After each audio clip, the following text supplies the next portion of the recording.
Concernant le retard que le Conseil a déploré au niveau du processus électoral, celui-ci est imputable à une partie de l'opposition qui, à la suite de tergiversations inconsidérées, est à l'origine du blocage de ces processus. C'est encore elle qui bloque aujourd'hui les dialogues. The 7,659th meeting of the Security Council is called to order. The provisional agenda for this meeting is the situation concerning the Democratic Republic of the Congo. The agenda is adopted.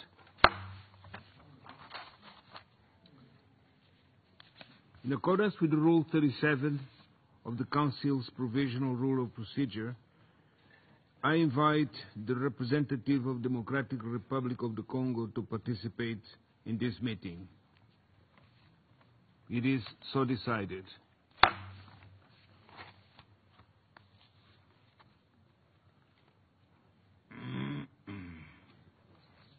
The Security Council will now begin its consideration of item 2 of the agenda. Members of the Council have before them document S/2016-289, the text of a draft resolution submitted by France, Japan, Ukraine, the United Kingdom of Great Britain and Northern Ireland, the United States of America, and Uruguay. I wish to draw the attention of the Council's members to document S/2016-233, the report of the Secretary General of the United Nations on the situation in the Democratic Republic of the Congo.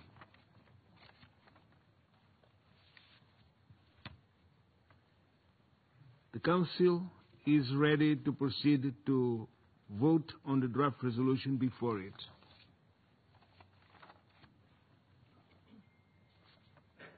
I shall put the draft resolution to the vote now.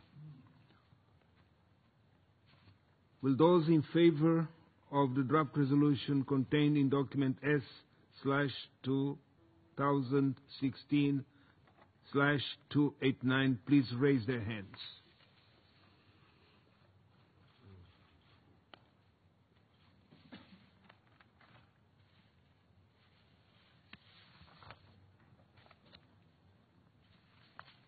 The result of the voting is as follows.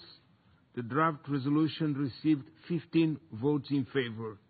The draft resolution has been adopted unanimously as Resolution 2277/2016.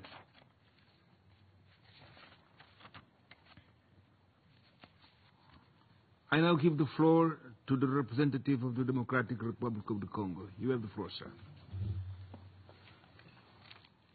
Monsieur le Président, au moment où votre présidence du Conseil de sécurité s'achève, qu'il me soit permis de vous dire toute l'estime et l'appréciation de ma délégation pour la maîtrise avec laquelle vous avez dirigé au cours de ce mois de mars les travaux du Conseil de sécurité et pour le savoir-faire et la compétence avec lesquelles vous vous êtes acquitté de votre mission. Je voudrais ensuite saisir cette opportunité pour vous remercier de l'occasion que vous m'offrez pour prendre la parole devant votre Conseil à la présente séance consacrée à la situation en République démocratique du Congo. Monsieur le Président, ma délégation prend acte de la résolution que vient d'adopter le Conseil relative au renouvellement du mandat de la MONUSCO en République démocratique du Congo. Tout en remerciant le Conseil pour cet acte et à travers votre organe, l'Organisation des Nations Unies, mon gouvernement regrette et ne peut s'en cacher que la résolution ait choisi d'ignorer les points de vue pertinents de la République démocratique du Congo sur des questions essentielles qui engagent son avenir. Aussi me permettrai-je de faire quelques brefs commentaires sur certains points, notamment sur les élections, la lutte contre les groupes armés et la réduction de la force de la MONUSCO. Concernant les élections, comme son Excellence M. Raymond Tshibanda, ministre des Affaires étrangères et de la coopération internationale, l'a réaffirmé le 23 mars dernier, devant votre Conseil, mon pays tient à l'organisation des élections libres et respectueuses des standards internationaux en matière d'inclusivité, de transparence et de crédibilité. L'insistance du ministre des Affaires étrangères et de la coopération internationale de mon pays sur l'importance que la République démocratique du Congo attache à la paix et à la stabilité ne devait pas être interprétée comme un prétexte pour mon pays à repousser les élections.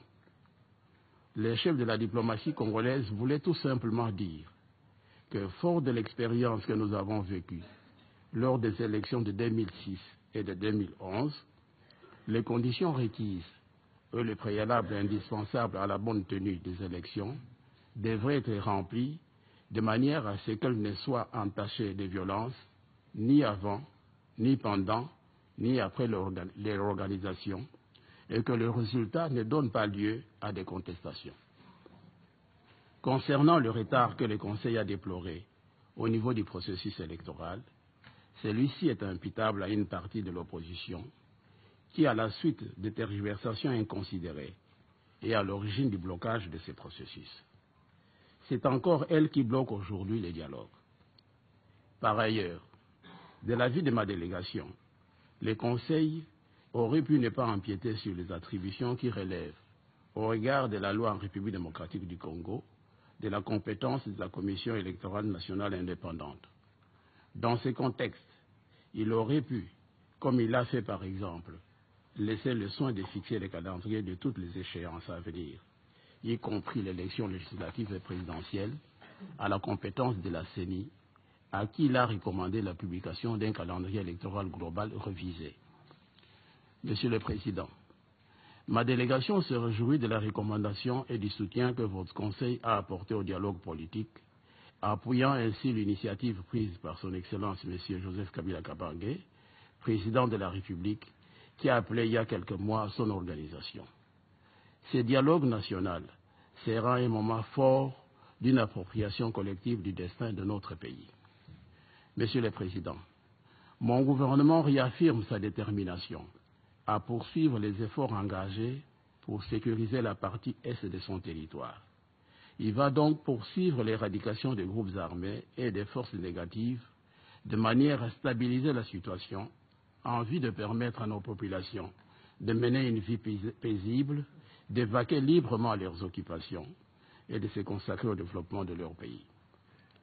Votre Conseil conviendra avec moi que cet objectif ne pourra être atteint qu'avec la collaboration de tous les pays de la région, plus particulièrement de ceux qui sont concernés par la situation que connaît mon pays dans sa partie Est. En conjuguant nos efforts, nous pouvons ensemble faire de notre région, comme le Conseil en a toujours exprimé le vœu, un havre de paix. Il y a lieu de reconnaître, cependant, que le non-respect par certains pays de la région des engagements auxquels ils ont souscrit, au terme de l'accord cadre, constitue un danger qui risque de compromettre ces efforts. C'est dans ce souci que ma délégation ne peut dissimuler sa surprise de constater que le Conseil n'a fait aucune allusion à la situation pourtant grave relevée dans le dernier rapport du groupe d'experts sur la République démocratique du Congo. En effet, au terme de ce rapport, le groupe d'experts, mis en place par une résolution du Conseil, a fait état de réfugiés burundais recrutés dans un pays voisin, entraînés militairement par ces pays, armés et infiltrés en République démocratique du Congo avec des cartes d'électeurs congolais, en vue d'aller s'aimer de troubles au Burundi. Ma délégation ne peut comprendre que le Conseil passe sous silence une situation aussi grave dont il a été saisi par ses propres experts. Mon pays, qui souffre déjà des crimes de tout genre que commettent les groupes armés et les forces négatives sur ses populations, ne peut accepter de devenir encore une fois de plus les bastions d'un nouveau groupe armé étranger. Monsieur le Président, concernant la réduction progressive de la force de la MONUSCO, mon gouvernement regrette également que le Conseil ne puisse y répondre favorablement, conformément à la demande légitime lui adressée par mon pays. Ma délégation a des difficultés à admettre la position du Conseil sur cette question, dans la mesure où celui-ci n'est pas non plus pris en compte le nombre de 1700 hommes recommandés par le secrétaire général. Nous pensons que cette prise de position dénote un manque de souplesse susceptible de nuire à l'ambiance du travail sur le terrain et de plomber le nouvel état d'esprit instauré par le nouveau leadership qui préside aujourd'hui à la tête de la MONUSCO. La justification selon laquelle le maintien des effectifs actuels de la MONUSCO sont nécessaires aux différentes menaces ne peut non plus se comprendre quand on sait pertinemment bien que, après 17 ans de sa présence en RDC, et avec les moyens financiers et logistiques dont la MONUSCO dispose, elle aurait pu obtenir plus de résultats si ceux-ci dépendaient des effectifs. Or, son bilan semble aujourd'hui mitigé. Ceci signifie, et nous ne devons pas hésiter de le dire, que le mal dont souffre la MONUSCO est profond et mérite une sérieuse réflexion.